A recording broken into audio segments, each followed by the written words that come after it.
Hi, I'm Jaclyn. And I'm Courtney, and this is Caffeinated Crimes. Welcome back to, now Courtney and I have spent 30 minutes talking about nonsense before recording, so you're welcome because, we could just start recording immediately and you guys get to hear Courtney's wedding planning and you can hear me painting my nails and, getting caught up on all kinds of fun things because Courtney and I haven't FaceTimed in 2 whole weeks, so clearly we have a lot to talk about, even though we still text all day, every day. But, Yeah, I also went on vacation and basically went MIA for a week also, so... That is true, yes. I kind of just disappeared off the face of the planet. But, Courtney made it back. She decided not to run away. I mean, I was kind of nervous, you never know. Once you finally get that vacation, you're like, nope, this is it. I'm done. I'm not coming back. So I'm glad she came back. I think I've said every single day to Kevin, can we go back? Can we go back? Can we just go somewhere else besides here? Yes, I understand. I've also been moving all of my podcast files to a jump drive. So that's the super exciting project I've been working on this week because my computer is constantly full. I'm constantly having to delete stuff because it won't let me save anything. And I think one time Courtney and I were recording and it stopped me mid-recording because it was oh, you're full. I was like, I remember that. It was no more. I can't. No more. So we had to pause recording, delete stuff off my computer, then start recording again. So I finally got a jump drive and I've been moving all of these. We're 80 episodes in. So we have a file for each individual recording, my file, Courtney's file, the combined file, our Patreon files. The MP3. Yes. All of it. So I've been moving all of that to a jump drive, which takes an astronomically long time. So if you guys ever need to move GarageBand files, just plan 4 weeks to do so because it's a constant background project. I'm working and I just have it in the background transferring one file at a time because some of them transfer in 5 minutes and some take 2 hours. So, it's been a good time. That's what I got going on this week. There's also been quite a few crazy things happen in the past 2 weeks since we recorded, and obviously this is going to come out in 2 weeks, so it's going to be basically obsolete, but I just have to mention because it may go out of people's attention by then because so much is happening, how O.J. Simpson mentioned that he doesn't like being in LA because what if he sits next to the killer? Did you not hear that? I did not hear that. I have not been in the news. Yeah. Wow. He said he doesn't like being in LA because what if he's next to the killer and doesn't know it? And I'm like, yeah, when you sit next to a mirror, you're looking right at him. When that happens. But, wow, yeah, that's, another, ridiculous thing where he just keeps going. He just can't stop, won't stop, clearly. No. I am very interested to see, possibly, when he dies, I don't know how else to say that nicely, if he's gonna have CTE. Yeah, I can see that for sure. I can't tell if he's just because some of the things he does, I mean, he wrote a book saying if I did it, detailing basically how he committed murder. So I'm just very interested to see. And obviously, he was found not guilty on these murders and then still goes to jail for, other ridiculous bullshit. Something's going on with this man that he cannot be maybe I should lay low. Maybe I should take my money. I got away with these, but, huge prolific murders. Maybe I should just, keep to myself and not keep talking about it and not keep bringing attention back to it. But, I mean, I guess why not? He can't be tried for them again, so, I mean, yeah, and he was found guilty in, a civil suit. Mm-hmm. So, in that court, he was found responsible, but... So he doesn't get any money on the book and stuff, which is good. But, yeah, crazy, crazy man. Yeah, for sure. Also, speaking of things that are happening, in our little 2-week non-recording, very big in the news is everything happening in Afghanistan right now. We're not going to comment too much, mostly because I know personally, I have not been doing deep dive research, knowing everything. I kind of know what I see people sharing and all this, which I know some of it's not true, some of it's true, all this stuff. But we just did want to say that our thoughts and all that go out to the people of Afghanistan because it does seem just a horrible, horrible time for them, and especially for women and children. And I don't even know what needs to happen, but I do hope that the U.S. opens their hearts and accepts as many refugees as possible. Like, bring them all here. Like, come on. Yeah. So we did want to comment on that. We didn't want to go without saying that. Yep. So definitely want to make sure that we are remembering them and thinking about everything that is going on there. If I can just add another sad thing. I'm sorry, guys. That's what this podcast is, right? That's what you're here for, if not, anyway. Okay. But I did want to say that one of our very loyal listeners passed away recently, my Uncle Kevin. So he loved this podcast. He would talk to us about it every time we saw him. Definitely. He had a Caffeinated Crime shirt that he proudly wore. He did. So we just wanted to acknowledge that and remember him. I don't really have any other words at this time because I don't want to cry on the podcast, but I just want to acknowledge that. And like I said, he did love this podcast and we are always thinking of him. So yeah, he was one of our first, I think, one of our most loyal, absolutely great person. Like one of the best people you'd ever meet. So 100%. Very, very sad. Yeah. Other sad news and odd news. So I don't know any details. I don't think anything else has come of it since I saw the headline a couple of days ago. But there was an entire family found dead in Central California while hiking.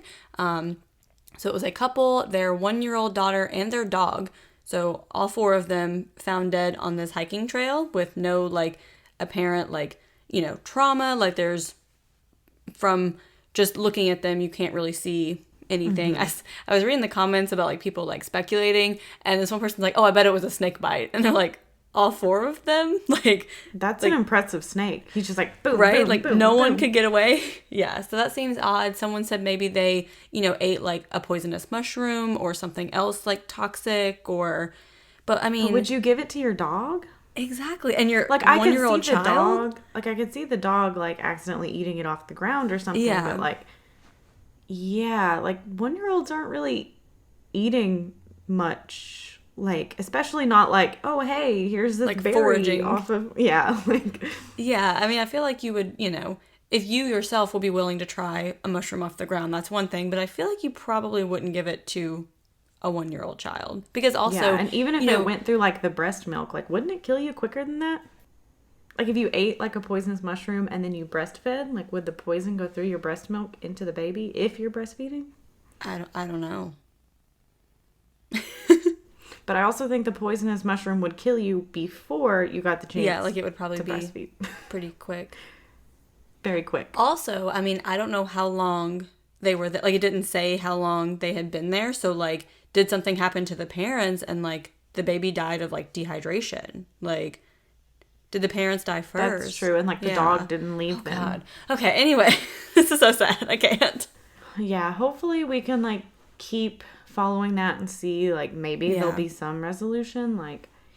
It's just super, super odd. And I'm was this, a suicide pact or something? But there's no trauma, so how would you do it? And how would you do the dog? I mean, maybe there was some, poisonous gas in that area. And, I mean...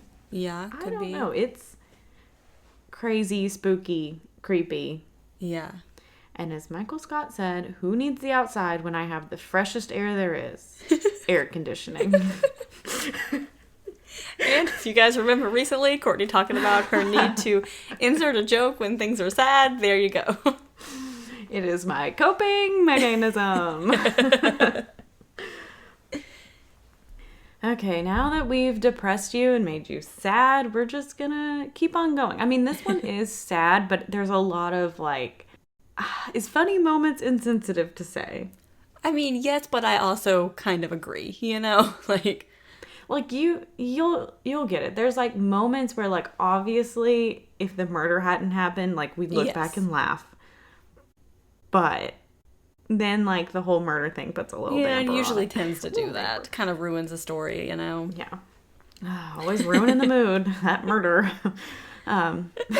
So our resources this week are a Honey 9 article, a San Diego Reader article, an Elle.com article, an LA Times article, a Heavy.com article, and the Oprah Daily website, an article from there. And I think we also, Jaclyn, not me, watched season 2 of Dirty John. Yes. Is that right?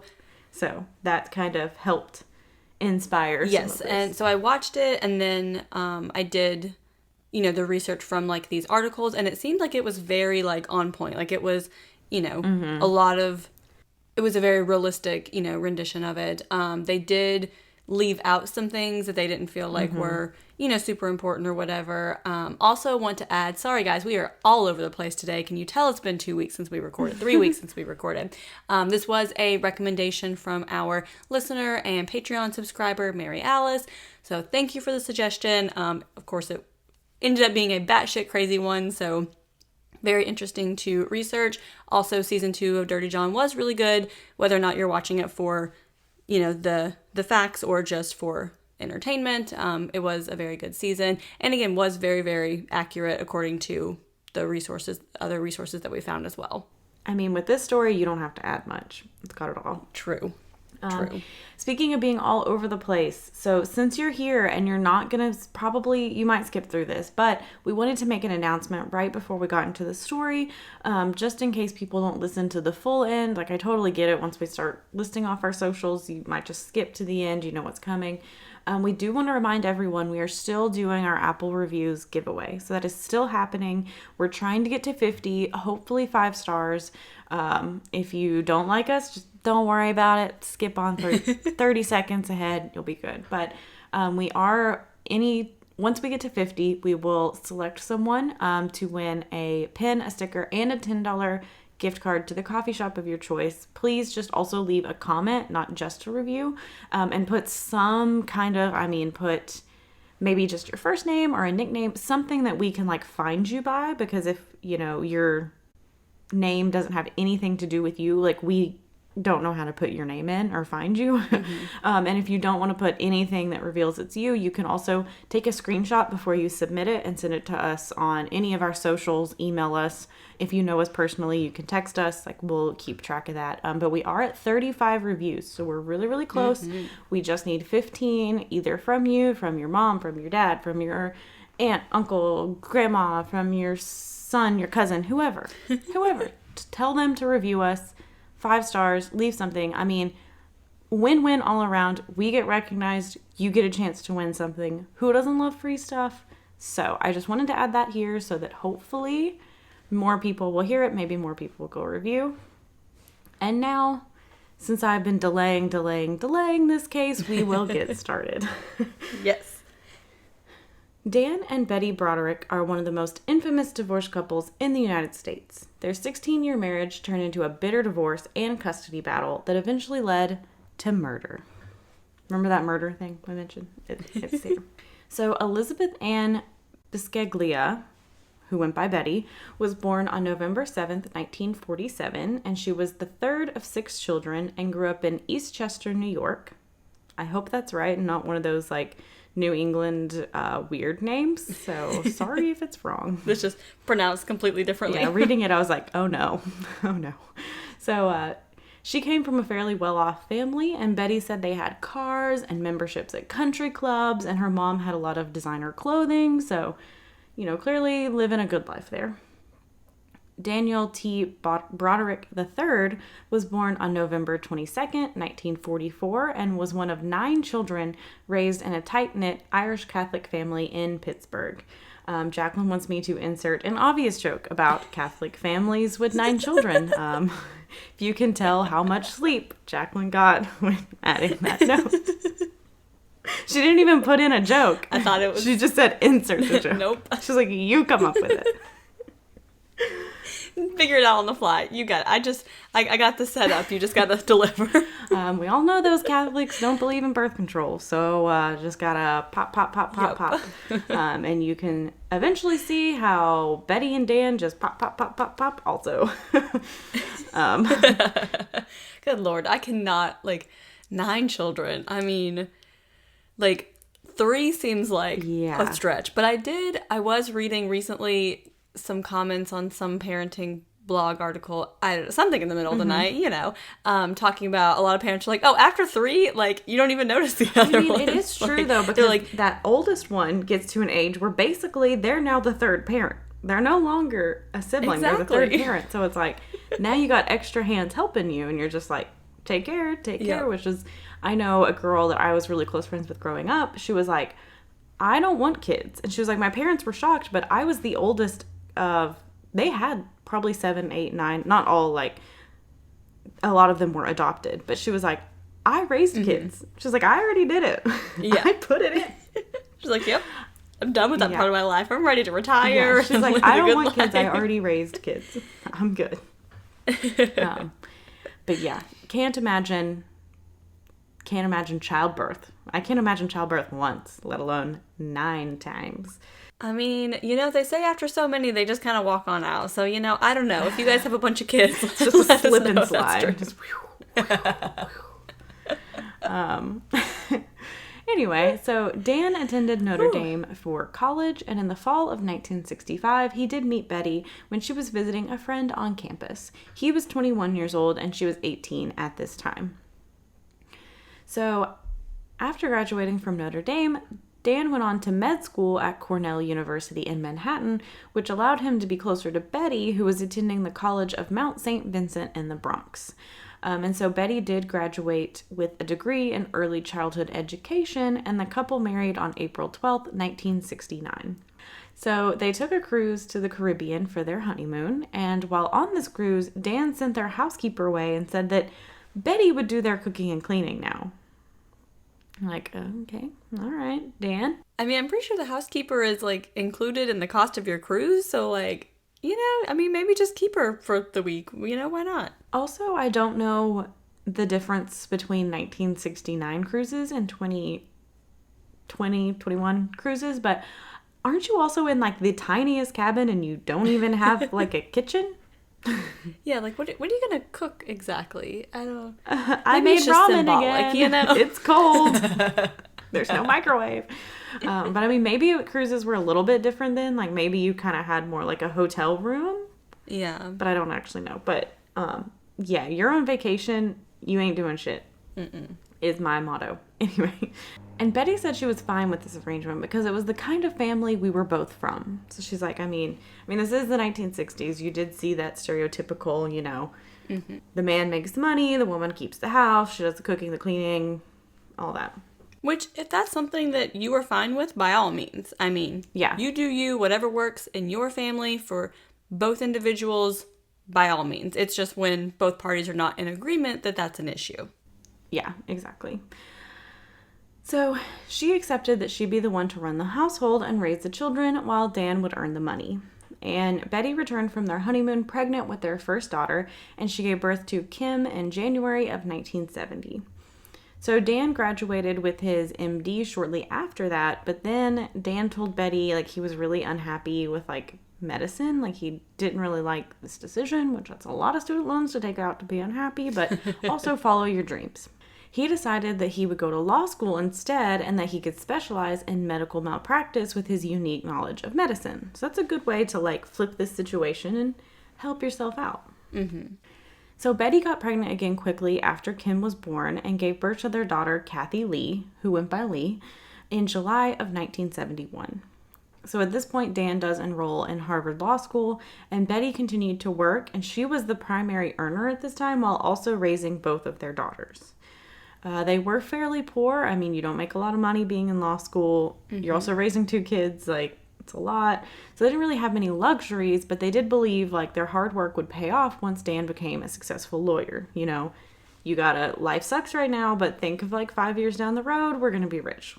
Mm-hmm. It's worth exactly. it. So Dan graduated from law school in 1973 and was quickly hired by the law firm Gray, Carey, Ames, and Fry in San Diego. So the family did move to California. Also in 1973, Betty got pregnant again and gave birth to a son who tragically died 4 days after his birth. And Betty did allegedly attempt suicide later that year. According to the Los Angeles Times, Betty also terminated a pregnancy in 1974 because she, quote, needed to come up for air.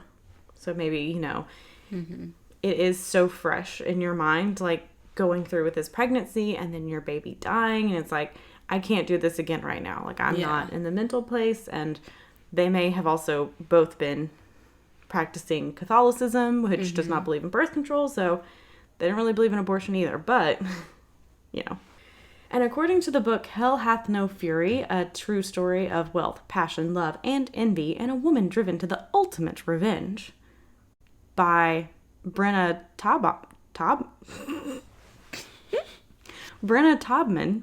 I am so sorry, Brenna, if I pronounced that wrong. Betty also suffered 2 miscarriages around this time. And, like, just think about what her poor body is going through, being pregnant so many times in such a short period of time. Like, that has to be really, really hard on her mentally and physically.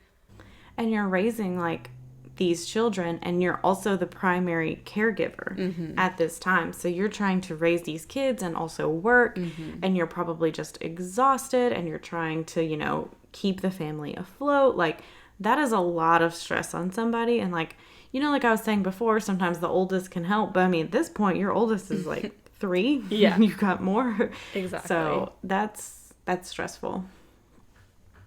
So the family bought a house in La Jolla, California, which is a beautiful hilly seaside neighborhood in San Diego. And they now had to start paying Dan's student loans. So Betty did continue to work nights as a waitress to make ends meet. So soon, Dan became a very successful medical malpractice attorney, and he eventually opened his own law firm in 1978.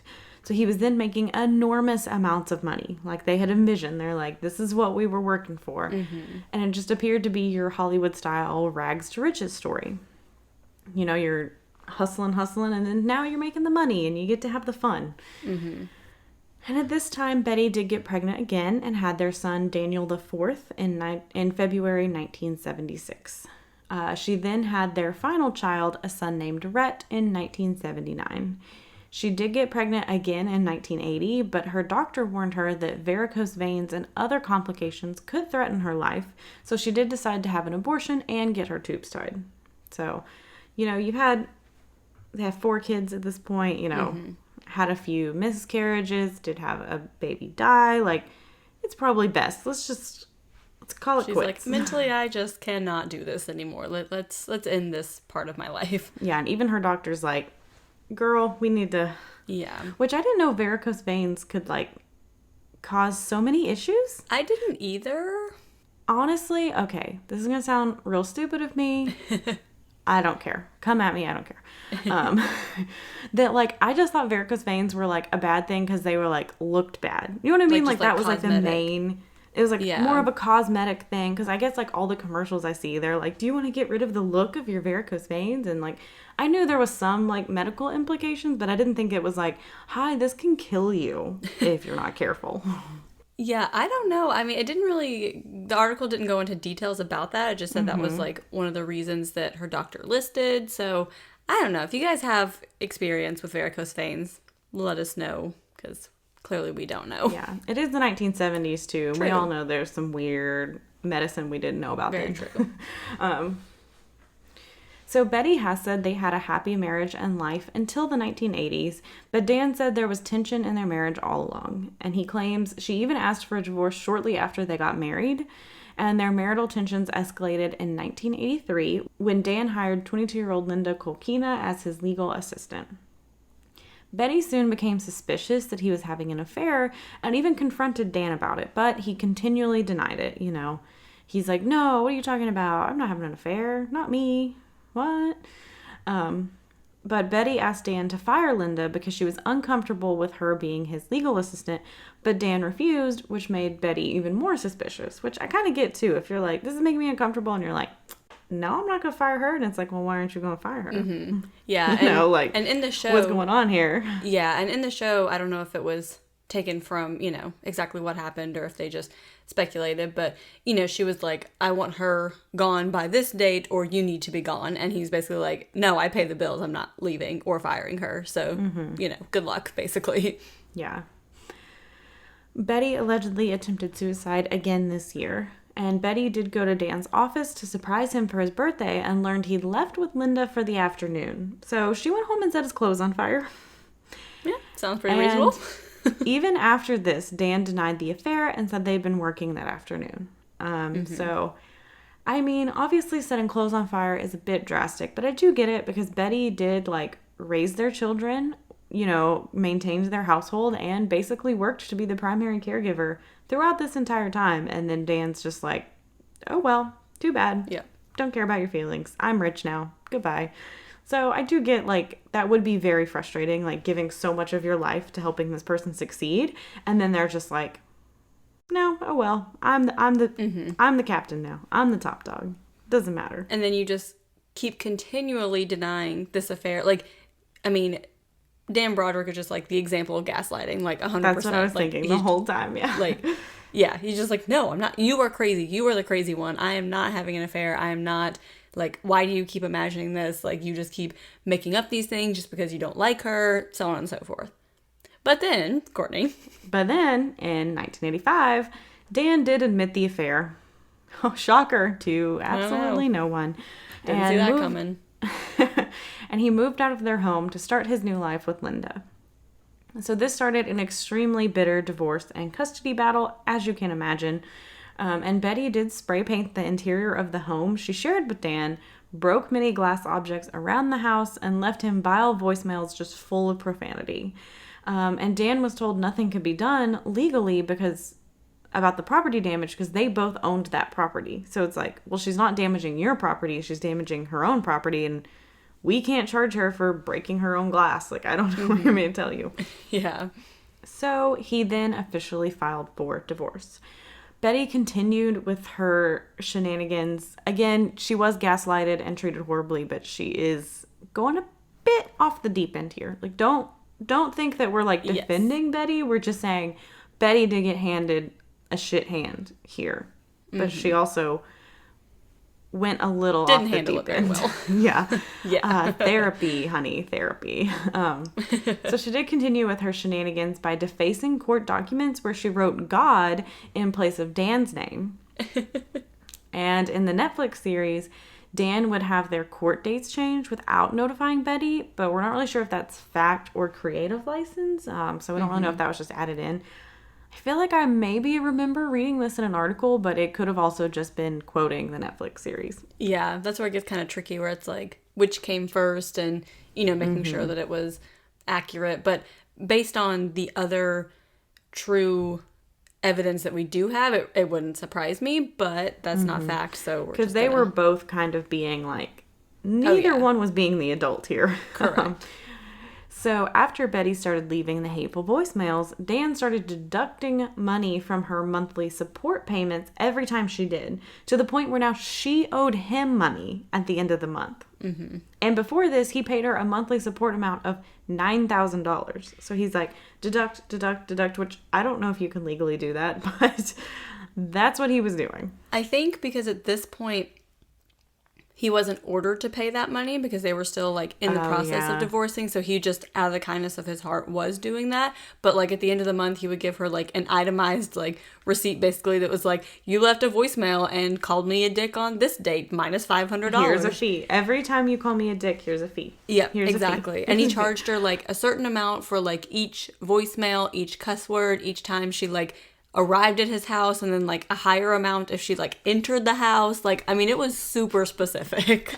Like, I'm sorry, I know this is real life and it's serious, but just imagining going through a divorce and just giving an itemized list of by the way, you hurt my feelings this day. You drove by my house 4 times on this day. Like, it's just you so can't petty make this shit up and ridiculous. Yeah. So Dan did receive a stay-away order mandating that Betty stop harassing him, but was told she was allowed in the home he lived in because it was in both of their names. Like, she had just as much right to be there as he did. So he did buy a new house and decided to sell the other house and consulted Betty about what offer she would consider fair. And she did agree on a price, but wouldn't agree to the sale when someone made an offer, and they ended up walking away because negotiations were taking too long. These people are trying to buy this house, and they're like, you're not accepting, like, what you want. I'm going to go find another house. Yeah. So Dan was then able to get the courts to allow the sale to go through without Betty's consent. After this, in a moment of rage, Betty drove her car through the front door of Dan's new house. And at this point, he had her committed to a psychiatric hospital. So again, was Betty handed a shit hand? Yes, she did not handle it well. Mm-hmm. And she was quoted saying, "My life was entirely on hold pending a settlement, while his life never skipped a beat. He had possession of all our assets and our children and of our house and the furniture inside it." Yeah, like I think that statement just really sums up, what Betty was feeling at this time. Like she's like, yes, I'm doing all of these like batshit crazy things, but I just feel like I'm out of options. Like he literally controls everything and I just like don't know what to do. And it just kind of shows also like back to, in general, like the US, if you have money, you have power. Mm-hmm. Like if you have the money, you can get whatever you want. And we'll get more into that in the second part too. So this divorce case was so ugly and notorious that Oprah Winfrey Show even reached out to Betty to try and secure an interview with her. There are many articles that spoke with both Betty and Dan about the divorce even before the murder. So like they were very well known even before this ended in murder. Like everyone at this time was aware of this bitter, custody battle because Dan is such a high profile attorney. They do have so much money. I mean, they're just well known. And Dan was quoted in one article saying, "It's not going to end until one of us is gone." So that's kind of eerie and foreshadowing. Mm-hmm. One time when Betty was picking up the children, she saw that Linda had made Dan a Boston cream pie, which was his favorite dessert. And so she's really mad about this. So naturally, she smears it all over his bed and his clothes. I mean, isn't that what you do, right? Oh, man. Yeah. Their daughter Lee said that Dan would use words like fat, disgusting, monster when speaking about Betty in front of the children. She also said that he would break things, that he would kick the family dog when he was angry. Betty would speak poorly of Dan and Linda, using an extreme amount of profanity in front of the children.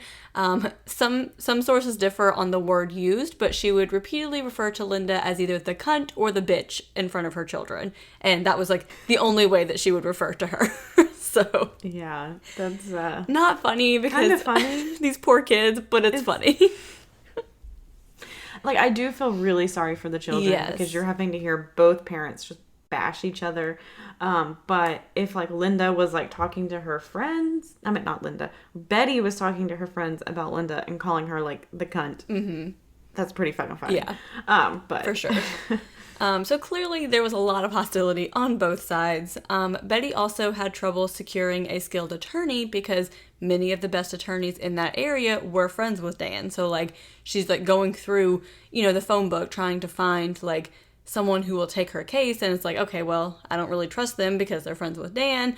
And then some of the ones that she did reach out to, they declined to accept the case, probably because of, their relationship with Dan professionally. So she just had a really hard time finding someone to legally assist her. So then Betty started leaving the children with Dan. So he said that she would just drop them off at his house with their belongings with no warning. Like she would just arrive and like, hey, here's your kids. I'm out of here for a few days. And she would say things like, here, do you want to be away from me? You can see what it's like to raise your family by yourself. Which I mean, like she's kind of got a point. I mean, yeah, again, like this whole thing is absolutely crazy. And obviously Dan and Betty are both doing things. Like we're not trying to take any sides here. They're both doing like super shitty things. But like I can also understand it from Betty's point of like, I have raised your children. I like supported you. And now you're doing this to me. Like this, I mean, that is like a very shitty situation. Yeah. Should at least one of these people been an adult in some form? Yes. But don't think we're like taking anyone's side. But you can't deny that sometimes Betty is making, like, valid points within her craziness. Yes, that's a really good way to phrase that.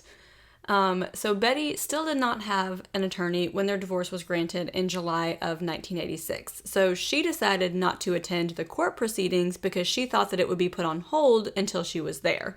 But she was wrong, and it went through anyway. And not only was the divorce granted, but Dan also received full custody of their 4 children. So her time in the psychiatric hospital, as well as her destruction of property and repeatedly essentially abandoning her children with Dan without warning, all of that was used against her in this custody case. But Betty always felt that their divorce was in Dan's favor and that he used his legal influence to gain custody of the kids and sell her sell their house without her knowledge. So she's like, you know all of these legal loopholes, you know exactly what to do, how to do it to basically screw me over in the end, and I can't find competent counsel because they all know you. Yeah. So Betty also tried to argue that her monthly support payment should be $20,000 to $25,000 instead of only the $9,000 that Dan volunteered to pay, which sounds outrageous, but Betty did provide documents to the San Diego Reader showing that Dan's total income in 1986 was $1,373,476. So, I mean, when you think about $20,000 to $25,000 a month, it sounds insane. But if you look at the total amount of money that he's making, it's like, okay. I mean, you have to look at percentages and not, like, total income, you know? See, where Betty messed up here is she was too busy running her car through the door and spearing Boston cream pie over his clothes. She should have thought back through all the years and charged him for childbirth, for there you go. Working. Here's how much money I made and how much I paid in bills and how much I paid on your student loans. And here's all this. That's what she should have done. She should have fought on the same level field. Like, you're going to give me an itemized list and fee me for, like, leaving you bad voicemails. Well, here's my fee for delivering your children, for raising your children, for working while you were in school. That's what you should have done, Betty. You shouldn't have driven the car. You gotta stay on the same playing field. You should have consulted Courtney, who was not even born yet, to give you this information, Betty. I mean, come on. You should have. So Betty wanted to maintain the lifestyle that she had while married to Dan. She believed that she was due this because, like Courtney said, she supported Dan through his many years of schooling, which is what allowed him to have this kind of earning power. So if she had not been there to basically put food on the table and a roof over their head, whatever. House over their head, just floating. Just, hanging out there, doing its thing. You're not inside of it. It's just over you. If she had not done those things, he would not have been able to go to med school and then law school and then make the kind of money that he did. So in early 1987, a judge did rule that Dan had to pay Betty $16,100 each month. But Betty claimed that this still wasn't enough after her mortgage payment, utilities, and other expenses. So, I mean, if you look at, I'm sure they had an outrageous mortgage payment. So, again, I can sort of understand this. But then this quote doesn't make people like Betty very much. She told the San Diego Reader, quote, "Most readers of your paper are going to say, what is she bitching about? But one trip could eat up $2,000. Or the kind of clothes I used to wear. I hate to tell you, but in my old life, every outfit was like $2,000. Okay, so, like, I understand with your mortgage, but, like, your clothes and your trips, and you're just like, what am I supposed to do? Like, I'm just supposed to wear a non-$2,000 outfit? Like, that doesn't make any sense. Yeah, that is the thing that's, like, a bad look is, like, I understand, like, paying, like, the mortgage, the utilities, expenses, maybe have a little bit of living money. But especially now, like, she doesn't have custody of the kids, so you can't even be like, I need this money for the kids. Like, this is money, like, literally just for you. And now you're complaining because I can't spend $2,000 on every outfit. Like, that's a bad look. And that's just really fucking annoying, too. Like, now you're getting greedy. I get it. Like, he has all this shit and you're wanting it, too. But, like, $16,000 a month, especially in 87, I'm sure is more than it is today. I could make a very happy life and again, on that. This is not child support for 4 children because he has the 4 children. This is solely her alimony living money. Like, nothing for the children. Like, she could go get, like, a nice apartment or a nice little house, like a little 2-bedroom, 3-bedroom. You don't need 6. Your kids ain't there. It's just you, Betty. She does not even have visitation. He has full custody. Yeah. That I know of. I don't think she had any visitation from. She did get some later, but I may be wrong on this. I don't think it was court ordered. I think it was like he was allowed to give her. So it's like if he, that's what happened because like there were some like holidays where she was supposed to have, like they worked out that she could have them, but then at the last minute he's like, I changed my mind. And she couldn't do anything because she didn't have legal visitation. Like, it was solely at Dan's discretion when she could see them. Yeah, but you could make a nice life on $16,000 a month. Yeah. So Dan continuously had Betty arrested for violating court orders and orders of protection. After one hearing, she was in jail for 3 days, and she's just becoming increasingly unstable at this time. But she did remain hopeful that Dan would break up with Linda and come back to her. In the Netflix series, again, don't know if this is true or not, but they would show like Betty and Dan continuing to have sexual relations during this time. Again, don't know if this is true, but you see it a lot too, where two people like really hate each other. Like they have, that kind of like hate, sex, sexual passion. tension. Yeah. Yeah. So, I mean, I can kind of see that. Which I also want to give advice to all our listeners. If that man or woman, boy or girl. Yeah, why not? Girl. That person, whoever, is doing this to you, don't hope they're going to come back. Move on. Know your worth. If you ever question, does this person love me, or is this person like committed to me, just move on. Yeah. Life's too short. Don't do it. It's not going to end well. That's my advice. Yeah. Anyway. Agreed. So Dan did not come back to Betty. He actually proposed to Linda, and after they got engaged, Betty snuck into their house one time when she was picking up the children and stole their wedding guest list. Because why not?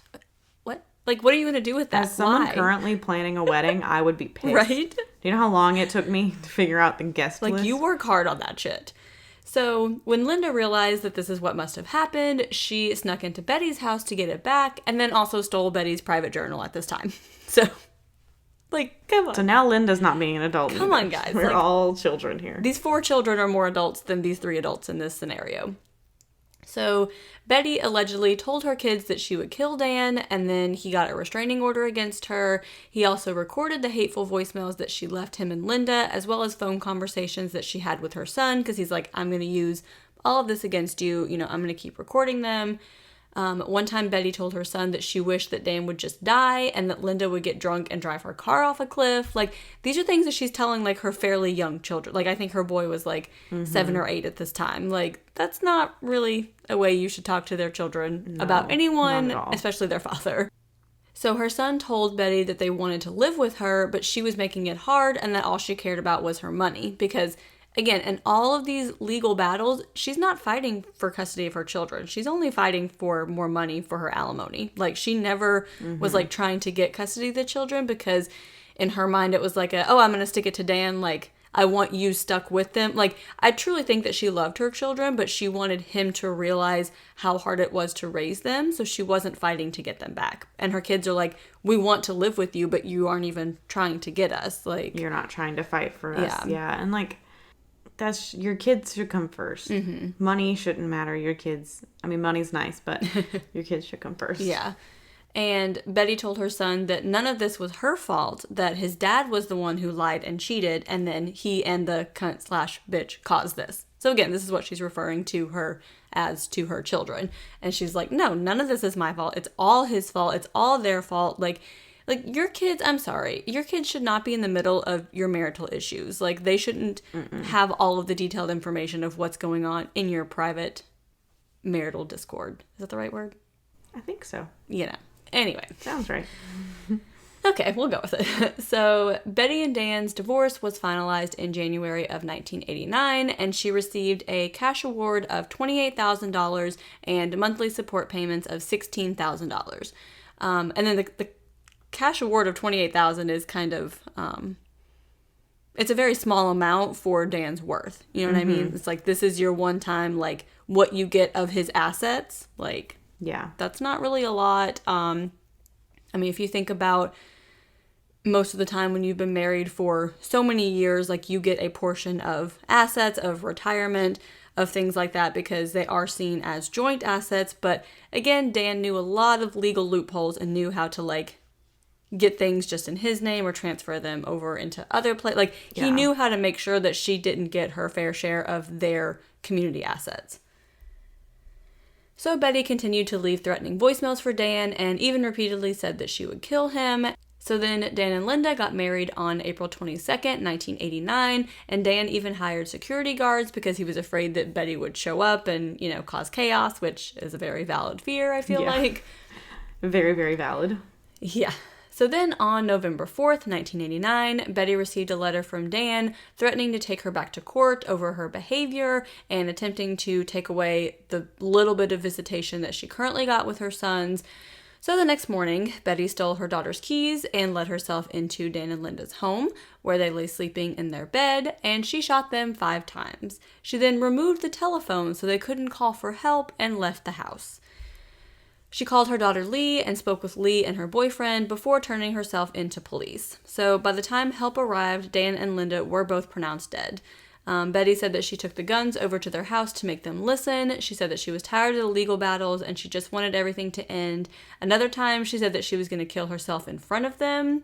So why did you change your mind and kill them instead? That doesn't make much sense. Yeah. And at her trial, she said that she didn't remember actually firing the gun and that her memory of the event was foggy. But again, she did also remove their telephone. Like, that's pretty, like... calculated, yeah. Yeah. I mean, a lot of this, like, while we've been, like, going through it, does sound a lot like mental illness, maybe. Like, that you would jump to, like, driving through and all this. But, like, this seems like you knew what you were doing. And again, like... we've like poked fun at the whole everything that's happened between Betty and Dan the whole time, but again, this was taken too far. Like, this is too much. So Betty first went to trial in 1990, and her defense team argued that she was a battered woman who had suffered through years of psychological and legal abuse by Dan. Their children did testify that Dan had never physically hurt their mother, so they're like, we're not really sure how accurate this battered woman syndrome is in this situation. Again, we know abuse can be much, much more than physical, but especially, you know, in the late 80s, early 90s, they're like, this doesn't really, you know, not really an excuse for murder. So the jury did deadlock because they could not agree on whether or not the murders were premeditated, so a mistrial was declared. So she then went to trial again the following year, and in 1991, she was convicted of 2 counts of second-degree murder and sentenced to 32 years to life at the California Institution for Women in Chino. She was denied parole in 2010, 2011, and 2017 because she still does not show any remorse for her actions. She will be up for parole again in 2032. So she is still in prison. I don't really know what her relationship with her children is like. I can imagine it's not very great. Yeah. Because, I mean, we do want to remember, I mean, Dan Broderick and Linda Kolkina did lose their lives. That is so tragic, despite any of the craziness of the divorce and all that. Like, this did end in them losing their lives. They are the real victims here, so no matter how, like, funny we think Betty is, she did kill them, and that is, like, completely unacceptable. And also the victims and their children, because not only did you just lose your father and your stepmother, I'm sure they formed some relationship with Linda living with her. And now you lose your mother, and you probably don't want to be around her because she killed your father. Like, exactly. Those poor 4 children, too. Like, the amount of trauma and therapy you probably have to endure because, like, not only are you living with the fact that, like, your mother killed your father and your stepmother, but you're also, like, remembering their whole divorce where both parents were just bashing each other for years and years and just talking, and, like, the amount of turmoil that they probably experienced as children of, like, my mom doesn't want me, she just wants money, and my dad doesn't really want me, he's just using me as a pawn, and, you know, all this, like, and they're just bashing each other the whole time. Like, that is, like, super shitty, and they're also victims in this, because that's gotta suck to have that childhood. Yeah, and the 2 older kids, the girls, they were both right around 18, so they were, you know, at legal age, which, you know, 18, you're still a child, like, you still need, you know, someone to, like, support you, whether emotionally, financially, whatever. And then the other 2 were minor children, so I'm pretty sure they went to live with like an aunt and uncle, I think it was. So it's like, you know, obviously they lost both parents in their childhood.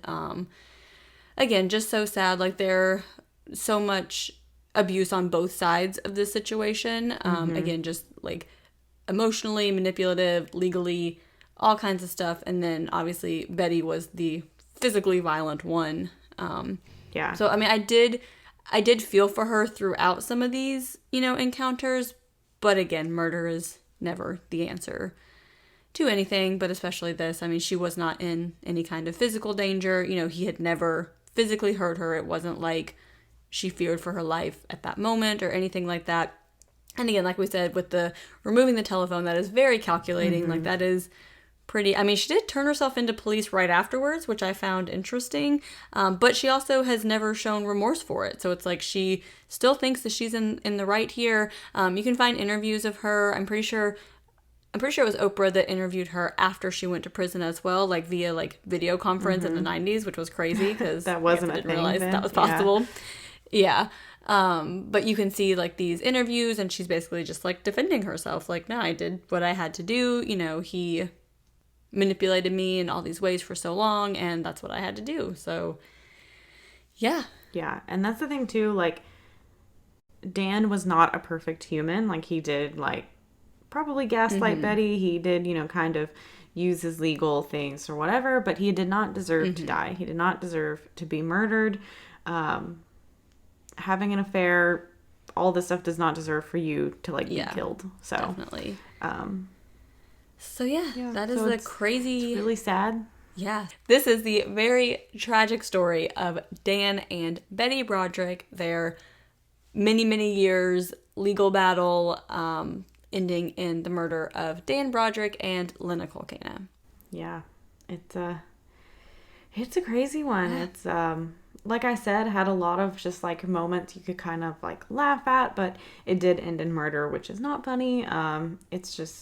It is a crazy story. One of those that like, if someone made this into a movie, nobody would believe it. For sure. Everyone would be like, you're being crazy. Like, this is not realistic. But as we've seen, real life is crazier than fiction. So yes, that is very true. So, all that being said, Courtney, what is your perk of the week? So my perk of the week is I went on vacation last week and it was everything I needed because I have been working a lot lately. So I basically worked up until the minute we left and I was like, once we get in this car, like everything is just going to ooze out my brain and I'm not going to think about it. Like I'm not going to be a responsible adult for a week. I'm not going to do it. But it was so fun and I got to hang out with Kevin's family, who I love dearly. It's always so fun hanging out with them and there's always some adventure, some crazy story. It's always a good time, and I miss them already, and we're already like, maybe we should plan a trip to go see them before Thanksgiving, because we miss them. Especially with like the pandemic, like we didn't really get to make too many trips up there, because we were trying to just kind of stay, but yeah, and it was super fun, and got to go to a water park, and I felt like a kid again, and it was so fun. And I was just like, let's go down all the slides. And it was a lot of fun. So that is my perk of the week. Jaclyn, what is your perk of the week? Yeah, that is a super fun perk of the week. Water slides and water parks are always really fun. So definitely looking forward to those again soon. So my perk of the week is the new Hulu series 9 Perfect Strangers, which was based off of the Leanne Moriarty book. I hope I pronounced that right. So I read the book, I guess it's been a couple years now. And they recently came out with the Hulu series. So Andrew and I watched the first 3 episodes last night, which reminds me I have to look up. I don't know what their releasing schedule is. I don't know if they do weekly or if they were doing a chunk at a time. Is it like one every week? Yeah. I didn't realize that they'd already started releasing it. I knew it was coming, but I guess I don't know dates anymore. It just popped up on my Hulu home screen where it's like, oh, like you may like, and I was like, oh yeah, that is out now. So, you know, I asked Andrew if he wanted to watch it with me last night, and he was like, yeah, sure. So I like, you know, played the first episode, and then I was gonna stop after one episode and like clean my house and, you know, do those things. And Andrew's like, are you not gonna play the next episode? And I was like, oh, you actually like this? Okay. So, because normally cool. Andrew and I have very different tastes in like TV and movies and everything, and you know, but he was very interested in it, and so we watched, you know, 3 episodes, and then it was like, oh, where's the next one? So yeah, but yeah, it is very good. It's very, if you've seen Big Little Lies, it was by, you know, the same author, so it's a very similar you know, style show and like aesthetically and things like that. So yeah, so that is my perk of the week. That's nice. I always love a good TV show. Kevin and I just finished The Witcher. I know we're months behind, but like I still haven't seen it. You kind of have to play the long game with it because like the first few episodes I was like, I don't know about this. I was like, like that Larry David gif where he's like, But once you kind of like figure out the timeline and figure out what's happening, like the last 2 episodes we were really into it. But it took a while because they're like, you can tell it's like in different time periods in different places, but they'll just like reference places and things and you're like, I don't know what any of this is. And it feels like a little bit like the Walmart brand Game of Thrones a little bit. That's what I was thinking as far as like keeping track of like names and places, and that's yeah, but like Game of Thrones at least like in the beginning give you like a map so you can figure out, nope, they just plop you down. Drop and you then in, you're like, luck. Oh, wait a minute. 2 of these storylines are like 70 years apart. Didn't know that until episode 4.